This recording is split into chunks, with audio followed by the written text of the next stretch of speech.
Dizem que naquela manhã de 28 de julho de 1938, o sertão parou.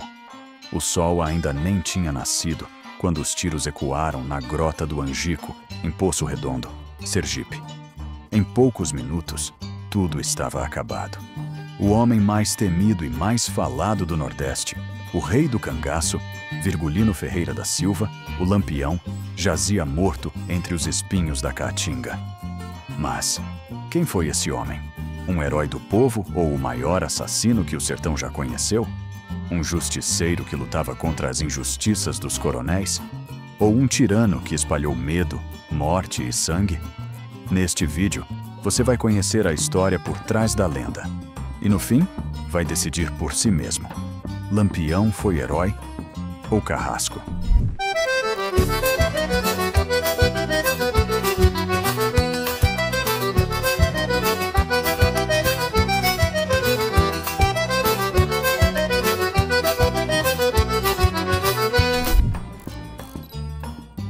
O sertão do início do século XX não era um lugar fácil de viver. A seca castigava, o poder estava concentrado nas mãos de poucos, e o homem pobre valia menos que um palmo de terra rachada. Foi nesse cenário que, em 4 de junho de 1898, nasceu Virgulino Ferreira da Silva, no sítio Passagem das Pedras, em Serra Talhada, Pernambuco. Filho de José Ferreira e Maria Lopes, ele cresceu em uma família trabalhadora, mas cercada de conflitos. Desde cedo, aprendeu a lidar com o gado, com as armas e com a desconfiança. Porque no sertão, a injustiça chegava antes da polícia e muitas vezes as duas vinham juntas.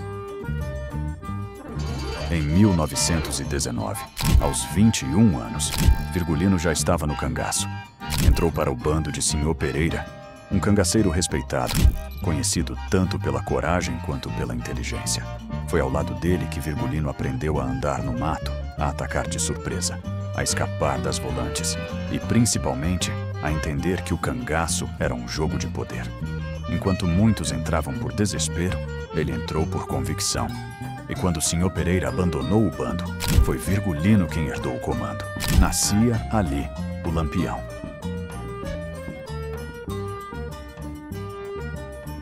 Dizem que o apelido surgiu do clarão dos tiros de sua carabina, que iluminavam a noite como uma lamparina. Outros afirmam que foi ironia de um inimigo que acabou morto, mas o nome ficou e o sertão inteiro aprenderia a temê-lo.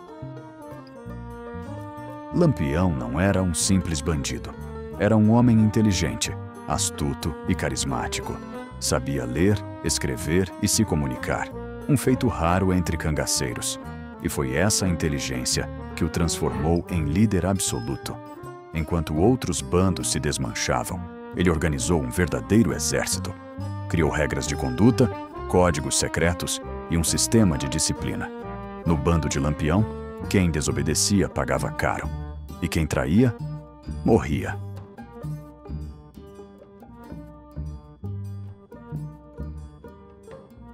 Ele também sabia construir uma imagem. O chapéu de abas viradas, o gibão ornamentado, o punhal prateado, tudo fazia parte do mito. Lampião não era só um homem, era uma marca. E essa marca crescia a cada vila que ele atacava, a cada história que se espalhava pelas veredas do sertão. Mas será que Lampião foi o herói que o povo conta? Ou será que a lenda escondeu o sangue que ficou pelo caminho? Muitos sertanejos viam nele um justiceiro, alguém que fazia o que o governo não fazia. Lampião enfrentava coronéis, combatia volantes e, por vezes, protegia pequenos agricultores. Distribuía dinheiro, comprava comida para os pobres, ajudava quem o acolhia. Mas nem sempre a história foi feita de justiça. Há registros de vilas saqueadas, casas incendiadas, inocentes mortos. Há relatos de mulheres abusadas, de castigos cruéis, de execuções públicas. Lampião também cobrava impostos, o dinheiro da proteção. Quem pagava vivia em paz. Quem se negava virava exemplo. Herói para uns, tirano para outros. Em meio ao caos e à guerra, Lampião encontrou o amor. Em 1930, conheceu Maria Gomes de Oliveira, a mulher que o mundo conheceria como Maria Bonita. Ela abandonou a vida de casada e decidiu seguir Lampião pelo sertão. Não pegava em armas, mas era presença constante ao lado do líder. Com ela, o cangaço ganhou outro rosto, o da mulher forte, vaidosa, corajosa. Os dois se tornaram o casal mais famoso do Nordeste. E mesmo fugindo da morte, encontraram tempo para viver. Dançavam chachado, ouviam música, faziam promessas de amor sob o luar da caatinga. Mas toda lenda tem um fim, e o de Lampião veio rápido e sangrento.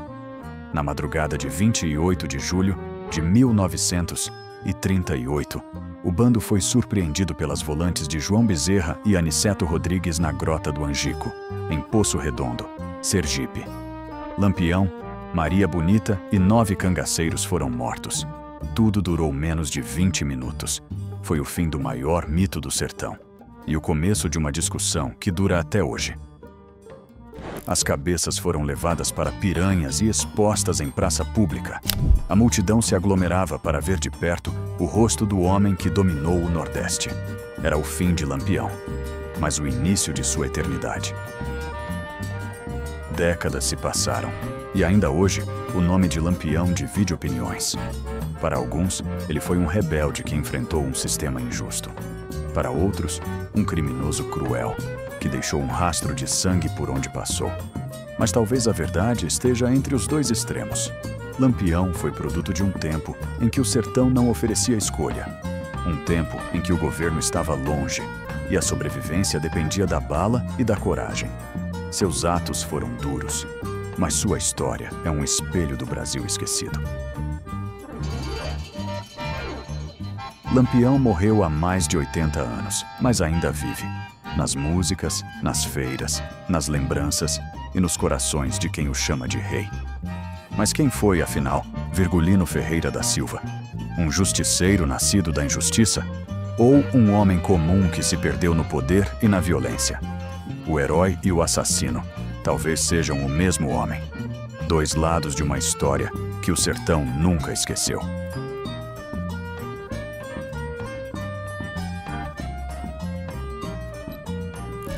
E se você quer conhecer onde tudo aconteceu, os caminhos do cangaço, a Grota do Angico e as histórias que o tempo não apagou, entre em contato com a agência Conheça Piranhas.